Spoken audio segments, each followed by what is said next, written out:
I would say that you have several groups of factors. You have one major group, which is demographics. You can place your urbanization there. You can place the rise of the average income globally, and that will significantly. That's not a new trend. That's been continuing for some time, and probably it will accelerate further. You may have some new continents entering this race, like Africa, which has been a little bit aside. I think it will be entering. You still have a lot to go in Asia, in many of the countries, and that's a trend which will continue, which will set the new standards of consumption, and which will bring new demand for products. Then you will probably have something which is changing demand and patterns, and particular demand for materials. If you look 40 years back, you would say that, for example, the polymers were used not close as widely as they used today, and they outpaced consumption. The growth in demand for polymers outpaced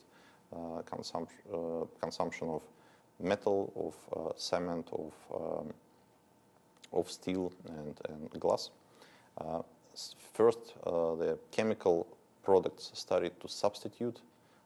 Now they are having the features which do not exist in nature, and there will be, I believe, more demand for very specific combination of features, which will bring this whole material thing further in the way we probably do not imagine today.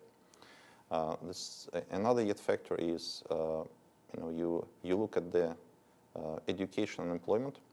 You look at the life expectancy, and the average age will be growing, but also people will work longer, which will probably hurt the younger generation. And with the younger generation, we'll probably see more unemployment, which will negatively affect demand as well.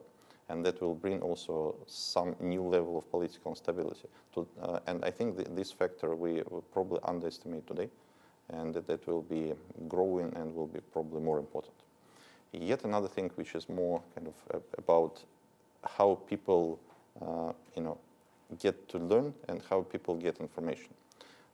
If you look maybe one generation ago, and still we mostly try to get information from building up the logical chain.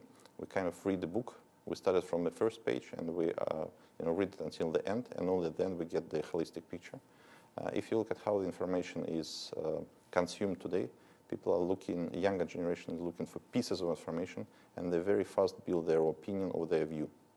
That will probably bring to completely different ways to promote the product, the service, and that's something we really have to look at. It's not that we're building the whole story. People are today basing their opinion and their decisions on a much faster and much smaller facts, and also they're driven by the public much more than I believe were driven years ago or generations ago.